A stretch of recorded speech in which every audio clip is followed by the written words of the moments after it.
All right, what's happening?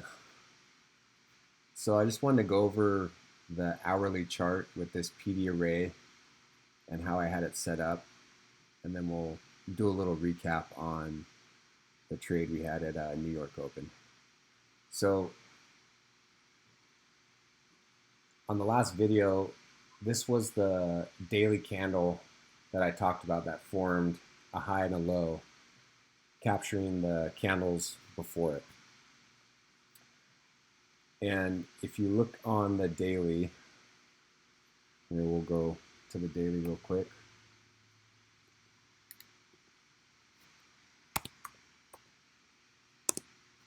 All right. Yeah. So, where's it at? Boom. Okay. All right. So let's look at the daily. So currently we're in consolidation. We haven't gone anywhere and we've just kind of been cruising in this area. So this bar right here has created a range so far with inside it.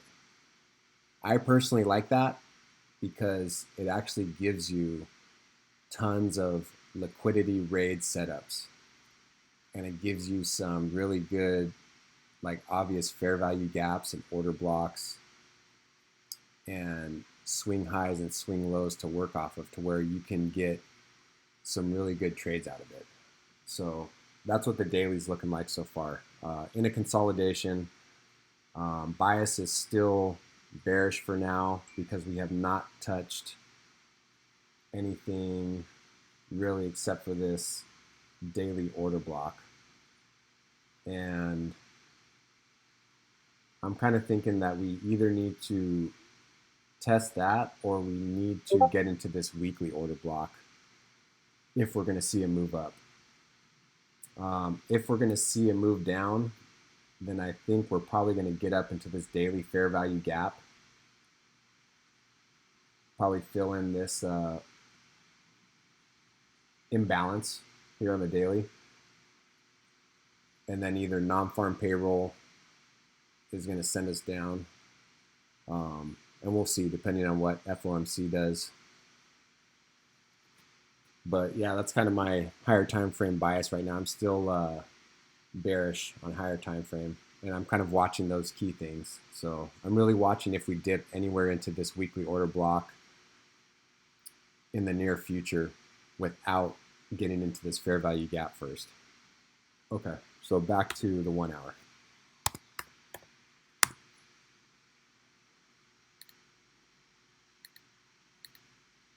All right.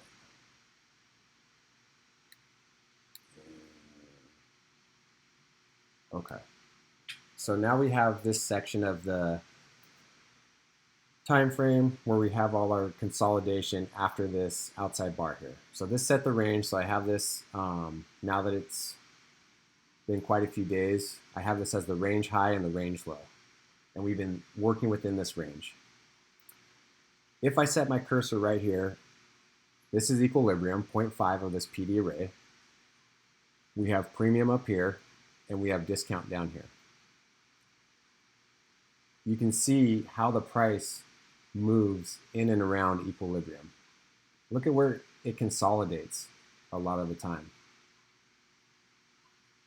All this right here, equilibrium. All this right here, equilibrium, equilibrium. So this kind of gives you a little bit of an idea, and you can draw a line and label equilibrium. I used to do that, but now I just kind of visualize it. But you can see how prices moved through this PD array and what levels it's hit. Just some interesting things that I think are kind of noteworthy. We come down here, we set the range, we get up here into equilibrium, we consolidate, and because it consolidates right at equilibrium, it's not going to move up into premium because it needs to offer price at a discount for the central banks so that they can get a good price before being able to sell it in the premium. So if you look at this, look where it hits exactly to the penny. So right here at 38.21.50, by the low of this candle, 38.21.25, and then my equilibrium point of the discount PD array side, the 50% retracement. I mean, that is pretty perfect for it to hit that, get itself a discount, and then move on up here. And where does it get to? It gets right to the middle of the 62 and 79% retracement up in discount. I mean, if you had this drawing right here and you saw this, this would have been a, oh, I'm going to short this overnight. So then we come down here, distribute again below equilibrium before coming back up in consolidation right in equilibrium. And then it goes a little bit into premium right here. And then we come down, and that's down almost to the 79% retracement. This is what I was mentioning on the Discord where I messed up. We took out this sell side liquidity, and we took out this sell side liquidity. And in my head, I was thinking we were going to just move lower and take out this low. But I should have noticed that this low never, it made higher lows basically. And this was a long entry. So again, I'm not perfect, and I'm happy to share my mistakes because I think it's good. I think everyone should be able to learn from them. I try to learn from them as best as I can. And so that was one of my mistakes on this day, was looking to go short when I should have, my mind should have said, hey, we just took out 2 sell side liquidity points. That's a raid on liquidity big time. Price is looking to move up now. And look at where it consolidates. It's consolidating right in the 62 to 79% range. I mean, that's perfect. So obviously it moves up. We go into premium. We come back down into discount right here at that 50% retracement in the discount array. Fire back up. Okay, and so then we have this right here, which is the Asian Open, and we take out buy side liquidity. We come back down here into this order block, and then we take out all these equal highs. A lot of buy side liquidity taken. So to me, I'm not going to make the same mistake twice. We had 2 buy side liquidities taken within the Asian and London range. So I'm looking to go short. So I was up probably at a little before 8 a.m. New York time, and nothing was really popping. It was kind of just hanging out like right in this area. And we'll go down to the 15-minute time frame and we'll recap the trade that we did this morning.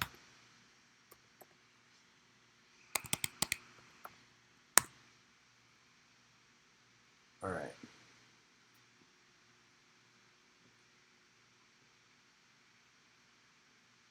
So I got on the computer right about here, and nothing was really going on. I was just kind of chopping around. I saw that we had taken out the Asian highs and the opening high, and I was looking at these points for possible entries. I was looking at right here. As this barely got in here, I was thinking maybe it might come up a little bit higher and get here like a breaker. And that lines up with the 62% retracement. And then we have these equal highs right here with nothing in this fair value gap, and that is dead smack in the middle of 62% and 79% retracement. So we kind of talked about it in Discord early on, and I think that this was a consensus. And watching it, if you watch how this price reacts, it shoots right through here. So I believe Uki was talking about that, about learn how to watch price action around fair value gaps. And that's exactly what he means, is price shot right through here, so we can expect this to be our target area. And we could put a stop right here. I mean, that's, you got 3,900 and you got 3,906. If you're running 3 contracts, that's about $700 on ES. ICT was thinking about the imbalance that's up here. I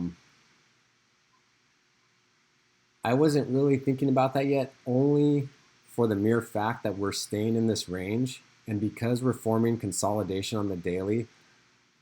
Typically when the daily consolidates, it's a high impact news event that's going to send it out of that range. So either FOMC tomorrow is going to take us out of this range, or non-farm payroll Friday is going to take us out of this range. I have a feeling that FOMC is kind of going to be the daily Judas swing, to where it's going to take us out of this range, and it's either going to take us down into an order block, like the weekly order block, and then non-farm payroll is going to fire us up, or the exact opposite. FOMC takes us into the daily fair value gap above, non-farm payroll shoots us down. So that's kind of where I'm got my bias today, or got my bias for what's going to go on this week. Again, not making any predictions, but just trying to think about how price reacts out of these formations. And we're currently in a daily consolidation. So I think one of those news events is going to be the impact news that takes us out of this range. All right, so we got our fill perfectly. I set my my sell order right here at 39.25, and boom, hits it, and look how quickly it goes away. This is a 15-minute candle. We can go to the 5-minute time frame.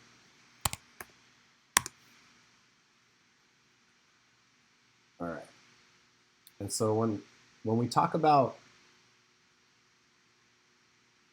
our setups, and we talk about is the setup legit? This is what I'm talking about. Usually if your setup is correct and everything aligns, this is what's going to happen. Price goes right above that, and this 5-minute candle, it rejects down pretty quickly. And then boom, another big down candle, which takes out all these lows. This could have been another entry point. We took out the lows. It kind of comes back up. It gives this other little fake up, and then continues with the trend. For this trade, I had an entry right there. My target, I was thinking, was going to take out these lows right here. But I put a take profit right here, just in case. It's conservative. That's 38.50, 3,900 to 38.50. That's a 50-point handle. I mean, I'll take that every single day. I'm not mad that I missed out on all this extra stuff, that it went all the way down here, because in 45 minutes, I was able to make $8,000. And if you break that down to an hourly wage, that's $12,000 an hour. I'm never going to be mad at that. And I was able to get on with the rest of my day. So one of the things that we talked about that I shared with you guys was I really want to adhere and stick to a trading plan as far as my times, when I'm going to take trades, when I'm going to look for trades, how much time I'm going to be on the charts, how much time I'm going to be on Discord. Because for me, the whole purpose of getting into this was to become financially free, for the mere fact that I would have more time to spend with my kids, my family, and do the things that I love. Not so that I could have a second job and be completely tied down by that too. So I think that's kind of another big takeaway is what's your why? Why are you doing it? Um, yeah, you're going to have to put in hard work and you're going to have to spend time looking at the screen just because that's how you're going to learn. And it takes a lot of screen hours to learn, to recognize these patterns, to be able to see price action and understand, oh, I know what it's going to do next. I've seen this before. This looks familiar. I can tell by the way it's acting. Or, oh man, this is taking too long to make the move that I thought it was going to make. Let me get out and reevaluate. Just little things like that are going to be important to take away from your screen time. But in the end, the goal should be to spend as little amount of time on this screen as possible and make money so you can do the things that you want to do for your family, for yourself, for your loved ones. I think that's the goal. So that's that. That's kind of that's my daily bias. That's the 1 hour chart PD array in the range that we're in. And that is the recap of the trade this morning. All right. Everyone have a good rest of the day.